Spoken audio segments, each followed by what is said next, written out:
Hello, আমি অভিজিৎ চলে এসেছি একটি ভিডিও নিয়ে। আচ্ছা, ক্লাস 12-এর সবথেকে একটি গুরুত্বপূর্ণ যে চ্যাপ্টার সেটি হচ্ছে চিত্রণ।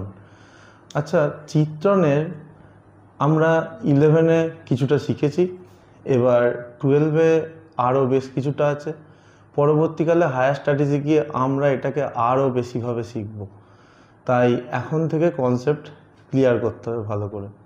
যদি না থাকে তাহলে পরবর্তীতে হায়ার স্টাডিজে গিয়ে আমরা বিভিন্ন রকম সমস্যার সম্মুখীন হব। তো তার জন্য আজকে চিত্রণটা একটু আলোচনা করছি। আচ্ছা, আমরা ক্লাস 9-এ যে বহুপদী সংখ্যাগুলো শিখেছিলাম, যে এফ অফ এক্স সমান এ এক্স টু দি পাওয়ার কোনো একটা পাওয়ার আছে, হয়তো 4 আছে, বি এক্সের cube plus C X square plus D X plus E. এবার এইটাকে বলতাম বহুপদী সংখ্যামালা। কখন? যখন এক্সের মাথায় পাওয়ারগুলো সব ছিল, সব কত ছিল না হচ্ছে সব স্বাভাবিক সংখ্যা, তার সাথে শূন্যটাও ছিল।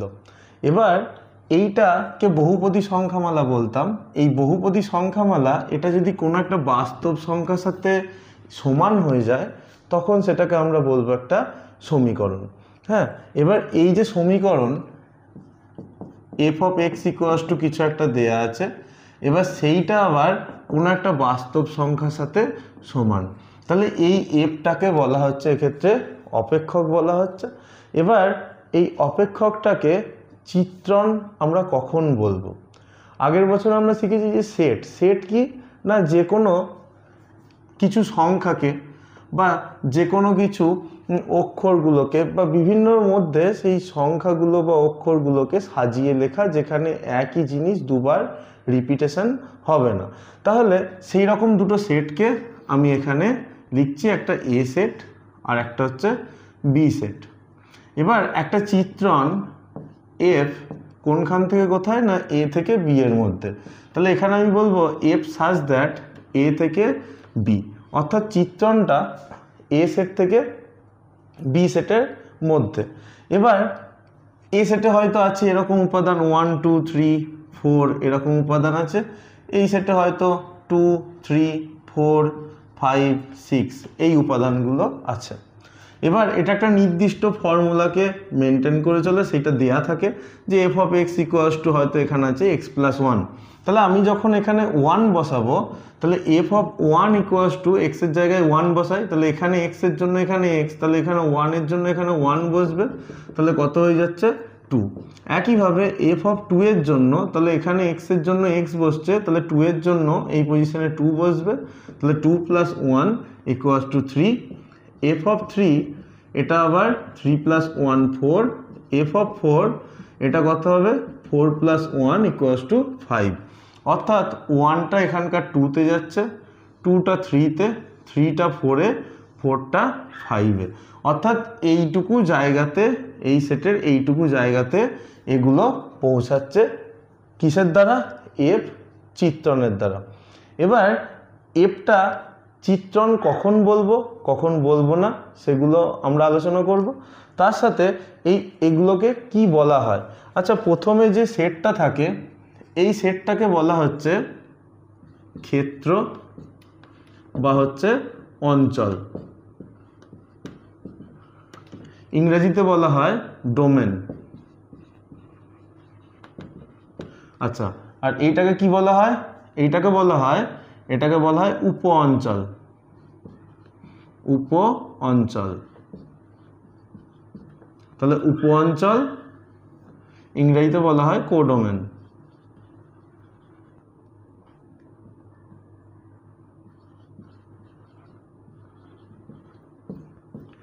আচ্ছা, এবার এখান থেকে এর যে জায়গাটুকুতে পৌঁছাচ্ছে আর এখানে যেগুলো আছে, তাহলে এটা যদি আমি ভাবি যে এখানে কোনো একটা বস্তু আছে আর এইটাকে আমি যদি দর্পণ ভাবি, তাহলে এর প্রতিবিম্বটা কোথায় গঠিত হবে? এই দর্পণে গঠিত হবে। তার জন্য যেটুকু জায়গাতে এর প্রতিবিম্ব গঠিত হবে, অর্থাৎ এইগুলো এর যেটুকু জায়গাতে এফ এর দ্বারা পৌঁছাচ্ছে, তা সেইটা হচ্ছে এর ক্ষেত্রে কি, এর হচ্ছে পাল্লা বা হচ্ছে রেঞ্জ, পাল্লা বা হচ্ছে রেঞ্জ।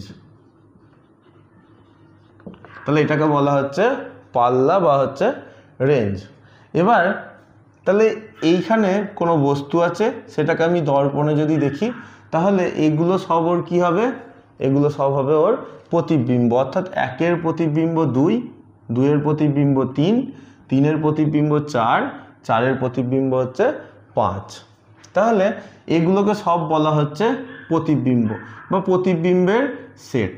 তাহলে এই পাল্লাটা হচ্ছে প্রতিবিম্বের সেট। তাহলে এর মধ্যে থাকা প্রত্যেকটি উপাদানকে বলা হচ্ছে প্রতিবিম্ব, আর এগুলোকে বলা হচ্ছে সব কি, এগুলো সব হচ্ছে প্রাকবিম্ব। তাহলে এখানে যারা আছে সবাই হচ্ছে প্রাকবিম্ব, আর এখানে যারা আছে এর মধ্যে এরা সবাই হচ্ছে প্রতিবিম্ব, যেটুকু জায়গাতে এটা পৌঁছাচ্ছে, অর্থাৎ এই সেটের উপাদানগুলো এর যেটুকু জায়গাতে গিয়ে ম্যাপটা করছে সেইটাই, অর্থাৎ 1টা 2-এ, 2টা 3-এ, 3টা 4-এ, 4টা 5-এ, এগুলো সব বলা হচ্ছে প্রতিবিম্ব, অর্থাৎ এটা হচ্ছে ইমেজ। আর এগুলো প্রাকবিম্ব, এগুলোকে বলা হচ্ছে প্রি ইমেজ। এখানে যেহেতু 6 উপাদানটি এই সেটের সাথে কোনো সম্পর্কে যুক্ত নেই, তাই 6টা কিন্তু কারো প্রতিবিম্ব নয়, আবার 6-এর কোনো প্রাকবিম্ব এই সেটটাতে উপস্থিত নেই। তাহলে এইটা ছিল আগের বছরের বেসিক যে ধারণা, যে কোনটা ক্ষেত্র হয়, কোনটা উপ অঞ্চল। তাহলে অঞ্চল, উপ অঞ্চল, তার মধ্যে এই উপ অঞ্চলের একটা সাবসেট হচ্ছে পাল্লা। এই পাল্লাটা কখনো কখনো উপ অঞ্চলের সাথে সমান হয়েও যেতে পারে, তবে বেশিরভাগ ক্ষেত্রে পাল্লাটা কি হয়, এই উপ অঞ্চলের একটা সাবসেট হয়। ঠিক আছে, এবার এটা 11-এ আমরা এগুলো কম বেশি আলোচনা করেছি বা শিখেছি। এবার এই বছর যে জায়গাটা শিখব সেটা দেখছি। আচ্ছা, এখানে বলেছিলাম এর আগে, তা এখানে ছিল হচ্ছে চিত্রণটা কখন হয় না, যখন এই সেটের একটা বা দুটো উপাদান এই সেটের একাধিক উপাদানে যাচ্ছে, অর্থাৎ এখানে এই একটা একই সাথে দেখা যাচ্ছে 2-এ যাচ্ছে, আবার 1-এ যাচ্ছে। তাহলে এই রকম যদি ঘটে যে এই সেটের একটা উপাদান এই সেটের একাধিক উপাদানে যাচ্ছে, তখন সেক্ষেত্রে এটা কি হয় না, এটা চিত্রণ হয় না। এই চিত্রণগুলোর অ্যাপ্লিকেশন আমরা করি, কিন্তু আমরা সেইভাবে ভেবে দেখি না। যে যেমন যে কোনো মোবাইল হোক বা যে কোনো ল্যাপটপ হোক, একটা যখন আমরা কোনো জায়গায় টাচ করি, তাহলে এফ অফ সামথিং বসানোর জন্য ওই দিকে করসপন্ডিং একটা উইন্ডো খুলে যায়, সেটা মোবাইলে হোক বা ল্যাপটপে হোক, যে এখানে একটা নির্দিষ্ট জায়গায় টাচ করছি, তার জন্য করসপন্ডিং ওখানে একটা নির্দিষ্ট উইন্ডো খুলে যাচ্ছে। তাহলে এগুলোও কিন্তু ম্যাপিংয়েরই কনসেপ্ট, এগুলো জেনারেট হয়েছে ম্যাপিংয়ের কনসেপ্ট থেকেই। তাহলে এই যে জায়গাটা, যে একটা টাচ করলে কিন্তু একটা জায়গা টাচ করলে একই সাথে 2-3টে উইন্ডো কিন্তু খুলে যায় না, যে কোনো কম্পিউটারই হোক বা ল্যাপটপই হোক। তাহলে এর একাধিক জায়গাতে যাবে না, অর্থাৎ এখানে একটা টাচের জন্য এখানে একাধিক উইন্ডো যেমন খোলে না, সেরকম এর একটা উপাদান এর একাধিক উপাদানে গিয়ে কখনোই ম্যাপ করতে পারে না। আর কি হতে পারে, কখন ম্যাপিং হতে পারে না, এই সেটের কোনো উপাদান ফাঁকা পড়ে থাকা যাবে না। এই সেটের কোনো উপাদান যদি ফাঁকা পড়ে থাকে, অর্থাৎ 2টা এই সেটে কোনো জায়গাতে 2-এর কোনো প্রতিবিম্ব আমি পাচ্ছি না, তাহলে সেক্ষেত্রে সেটাও কি হবে না, চিত্রণ হবে না। তাহলে কখন কখন চিত্রণ হয় না, না যখন এই সেটের একটা উপাদান এই সেটের একাধিক উপাদানে যাচ্ছে, অর্থাৎ এই একটা উপাদানের একাধিক প্রতিবিম্ব যদি থাকে, তাহলে সেক্ষেত্রে চিত্রণ হবে না। আর কখন চিত্রণ হবে না, যদি এই সেটটাতে অর্থাৎ এই ক্ষেত্রের মধ্যে যদি এক বা একাধিক উপাদান পড়ে থাকে, যে যাদের কোনো প্রাকবিম্ব যাদের কোনো প্রতিবিম্ব এই সেটের মধ্যে না থাকে। ঠিক আছে, তাহলে সেক্ষেত্রে কি হবে, সেক্ষেত্রে চিত্রণ হবে না। তাহলে এই দুটো কেসের ক্ষেত্রে চিত্রণ কখনোই সম্ভব নয়। আচ্ছা, এবার চিত্রণের যে ভাগগুলো আছে আর চিত্রণের যে ধর্মগুলো আছে সেগুলো নিয়ে একটু আলোচনা করি।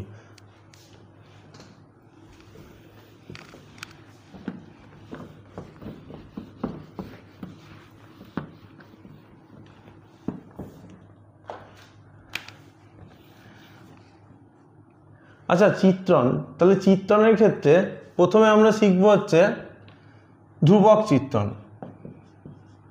ধ্রুবক চিত্রণ কেমন হবে? ধ্রুবক চিত্রণ অর্থাৎ F of X equals two হয়তো 5 আছে, এরকম যে এখানে আমি এক্স এর ভ্যালু যাই বসাই না কেন ও সব সময় কোথায় নিয়ে যাবে? 5-এ নিয়ে যাবে। তাহলে কেমন হবে চিত্রণটা? তাহলে এ একটা সেট আছে, এ সেট, এটা একটা বি সেট, এখান থেকে এইটা হচ্ছে এফ। এবার এখানে 1 2 3 4 5 যাই বসাই না কেন এ সব সময় কি করবে? এ সব সময় হচ্ছে এটাকে 5-এ নিয়ে যাবে।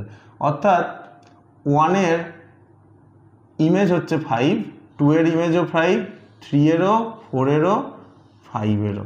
তাহলে এখানে F of X equals two 1 আছে, তাহলে এফ অফ 1 বসালেও এটা কি হবে? এক্স এর ভ্যালু যাই বসাই না কেন এখানে সবসময় 5 হবে। তাহলে F of 1 equals to 5, F of 2 equals to 5, F of 3 equals to 5, F of 4 equals to 5, F of 5 equals to 5। অর্থাৎ এই সেটের সব কটার প্রতিবিম্ব হচ্ছে 5। তাহলে এই ধরনের চিত্রণকে বলা হচ্ছে ধ্রুবক চিত্রণ বা হচ্ছে কনস্ট্যান্ট ম্যাপিং। অর্থাৎ এ সব সময় কোথায় নিয়ে যাচ্ছে? এখানে 5-এ নিয়ে যাচ্ছে। তাহলে সবার এখানে প্রতিবিম্ব কত হয়ে যাচ্ছে? 5 হয়ে যাচ্ছে। তাহলে এই ধরনের চিত্রণকে বলা হচ্ছে ধ্রুবক চিত্রণ। আরেকটা শিখব হচ্ছে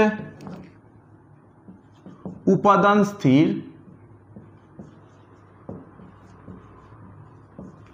চিত্রণ।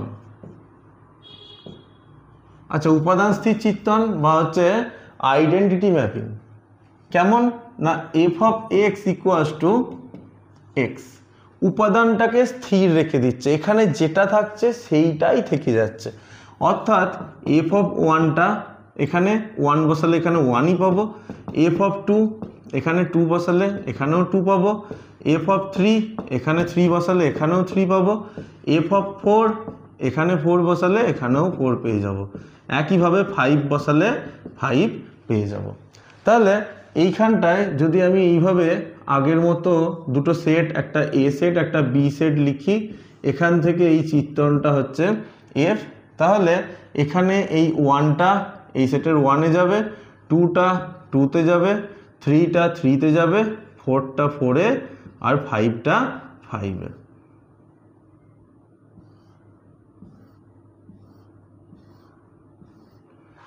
আচ্ছা, তাহলে এই ধরনের চিত্রণকে বলা হচ্ছে উপাদান স্থির চিত্রণ। এবার চিত্রণের যে প্রকারভেদ আছে, যে জন্য এইখানে ক্লাস 12-এ খুব গুরুত্বপূর্ণ যে জায়গাটা, যে ইনজেকটিভ ম্যাপিং আর হচ্ছে সাবজেক্টিভ ম্যাপিং, তো সেইগুলো সম্পর্কে একটুখানি আলোচনা করছি।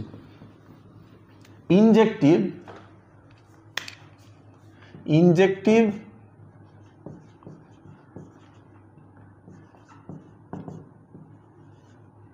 বা হচ্ছে 1-1 কেমন?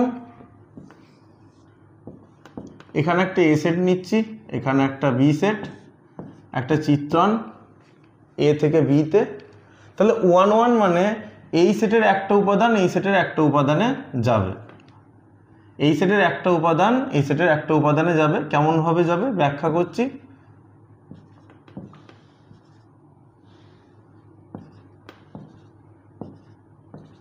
আচ্ছা, এখানে F of X equals to x plus 1, তাহলে এখানে এক্স এর জায়গায় 1 বসালে কত হচ্ছে? 1 + 1 2, তাহলে 1টা 2-তে যাবে, একইভাবে 2টা 3-তে যাবে, এখানে যদি 2 বসায়, 3টা 4-এ, 4টা 5-এ, 5টা 6-এ, এখানে আরও উপাদান পড়ে থাকতে পারে। হ্যাঁ, এবার এই যে জায়গাটা আমরা খেয়াল করছি যে এই সেটের প্রত্যেকটা উপাদানেরই একটা করে প্রতিবিম্ব থাকছে, প্রত্যেকটা উপাদানের একটা করে প্রতিবিম্ব। তাহলে এরকম যদি হয় যে এর একটা এই সেটের একটাতে গিয়ে ম্যাপ করছে, তখন সেক্ষেত্রে এটাকে বলবো ইনজেক্টিভ। তখন আমরা এটাকে বলবো ইনজেক্টিভ। এবার এটা কি করে দেখাতে হয়?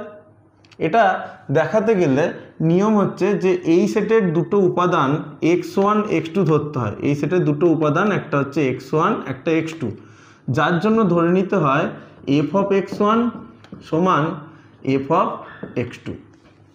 এবার যদি এখান থেকে এই অপেক্ষকটা যেটা দেয়া থাকবে সেই অনুযায়ী যদি আমরা দেখিয়ে দিতে পারি কোনোভাবে যে এখান থেকে x1 সমান x2, তাহলে এটা ইনজেক্টিভ হয়ে যাবে। কেন ইনজেক্টিভ হবে? কারণ আমি এখানে x1 আর x2 আলাদা ভেবে কাজ করছিলাম, দিয়ে ভাবছিলাম যে এরা দুজনা, এই x1 আর x2 দুজনা এখানকার একটা জায়গাতে গিয়ে ম্যাপিংটা করছে, এরকম ভাবছিলাম যে x1 x2 দুজনার একটা জায়গায় গিয়ে ম্যাপ করছে, অর্থাৎ দুজনারই একটা প্রতিবিম্ব আছে। কিন্তু পরে গিয়ে দেখছি যে x1 x2 দুজনা আলাদা নয়, দুজনা একই, আর সেটের মধ্যে একই জিনিস দুবার লেখা হয় না। তাই এই দুটোকে আমি আলাদা ভেবেছিলাম, এরা আলাদা নয়, এটা একটাই। তাহলে এর একটাতেই গিয়েছে, তাহলে সেক্ষেত্রে এটা কি হয়ে যাবে? 1-1 ম্যাপিং হয়ে যাবে। ঠিক আছে, এইভাবে দেখানো যেতে পারে। অথবা দেখানো যেতে পারে x1 not equals to x2, অর্থাৎ এরা সত্যি করেই দুজন আলাদা, যে x1 x2 দুজনাই আলাদা, এও আলাদা, দুজনা সমান নয়। তার জন্য করসপন্ডিং যদি দেখিয়ে দিতে পারি যে f of x1 not equals to f of x2, অর্থাৎ এই দিকে যে আমি প্রতিবিম্ব পাচ্ছি, এদিকে দুটো প্রাকবিম্বুর জন্য ওই দিকে যদি দুটো আলাদা প্রতিবিম্ব পেয়ে যায়, তাহলে সেক্ষেত্রে এরা দুজনা এক্ষেত্রে কি হয়ে যাবে? যে এটা ইনজেক্টিভ হয়ে যাবে, অর্থাৎ 1-1 হয়ে যাবে। তাহলে দুটো কন্ডিশন, একটা এই কন্ডিশন দিয়ে ইনজেক্টিভ দেখাতে পারি, এইটা বেশি ইউজ হয়, এটাতে তাড়াতাড়ি চলে আসে। আর যে ক্ষেত্রে এইটা ইউজ করতে পারবো না, সেক্ষেত্রে এই কন্ডিশনটা ইউজ করব। ঠিক আছে, তাহলে এইভাবে আমরা ইনজেক্টিভ দেখাবো। এবার চলে আসছি সাবজেক্টিভের জায়গাটা। সাবজেক্টিভটা কীরকম?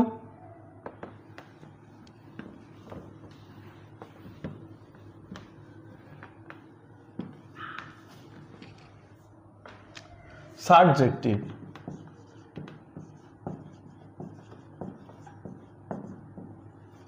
বা বলা হয় এটাকে অনটু।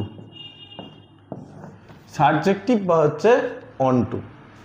তাহলে চিত্রণ হতে গেলে কি হয় জানি আমরা, যে এই সেটে অর্থাৎ ক্ষেত্রের ক্ষেত্রে, এই যে ক্ষেত্র বা অঞ্চল, এখানে কোনো উপাদান ফাঁকা পড়ে থাকবে না, অর্থাৎ প্রত্যেকেরই এই সেটে একটা করে প্রতিবিম্ব থাকতেই হবে।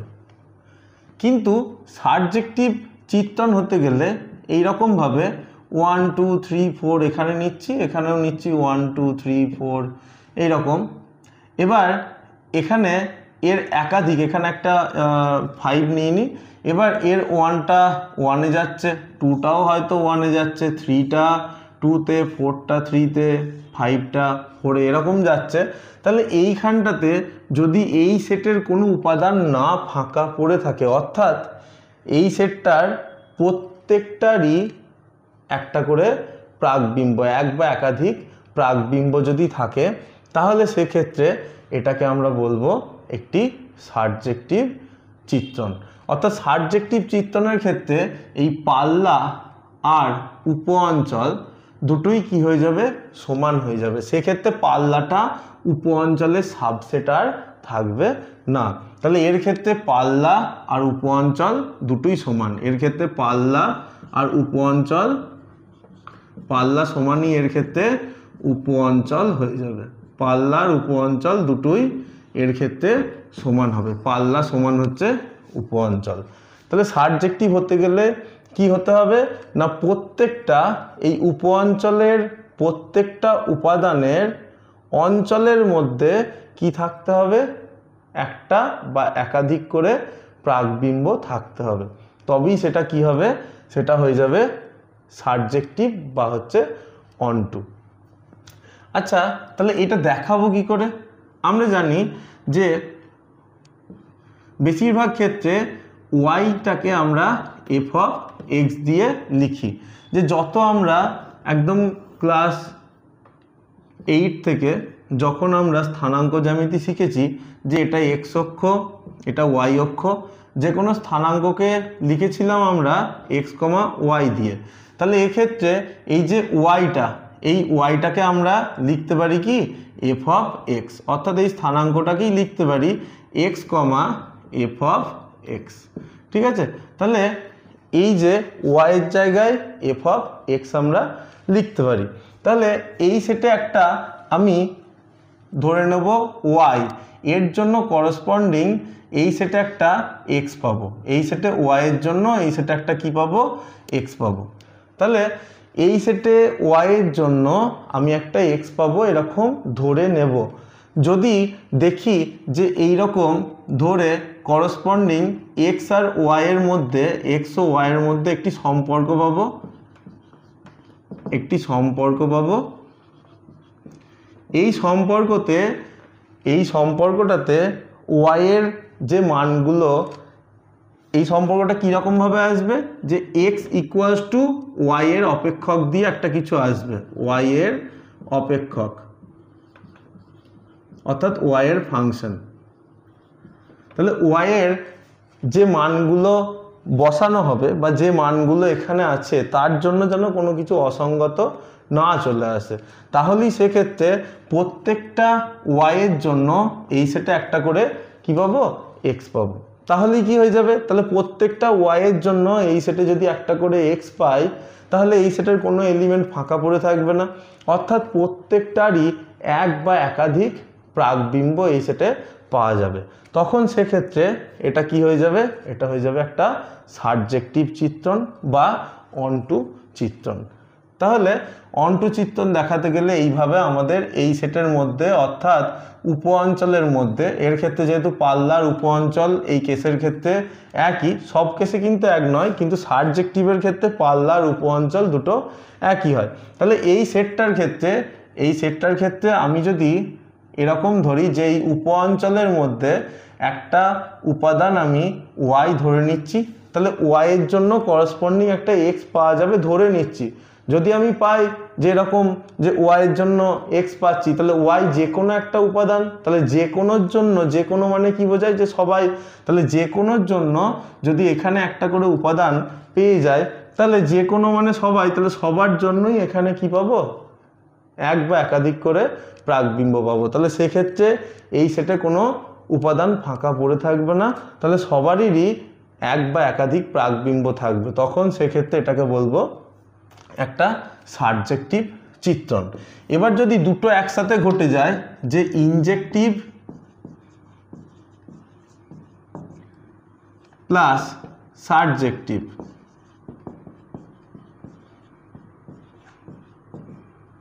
যদি দুটো একসাথে হয় সেইটা ইকুয়ালস টু হয়ে যাবে বাইজেক্টিভ।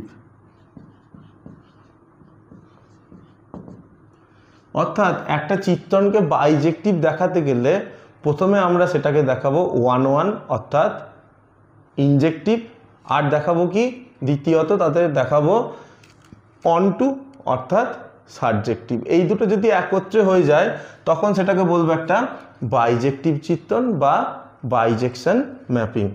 আচ্ছা, তাহলে এই যে বাইজেক্টিভ, তাহলে এর ক্ষেত্রে কেমন হবে, অর্থাৎ দুটো কন্ডিশনই একসাথে স্যাটিসফাই করতে হবে, যে এটা একটা সেট এ, এটা একটা সেট বি। তাহলে এই সেটের একটা উপাদান এই সেটের একটা উপাদানে যাবে, একইভাবে এই সেটে কোনো উপাদান ফাঁকা পড়ে থাকবে না। তাহলে এর একটাতে যাচ্ছে, 1-1 হচ্ছে।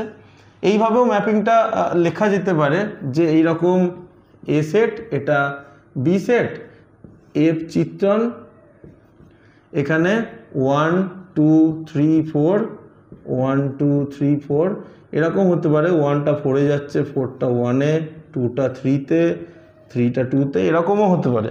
যাই হোক, এর একটাতে যাচ্ছে এবং এই সেটের কোনো উপাদান ফাঁকা পড়ে থাকছে না, সবারই এই সেটে কি থাকছে, প্রাকবিম্ব থাকছে। তাহলে দুটো কন্ডিশনই একসাথে সিদ্ধ হচ্ছে।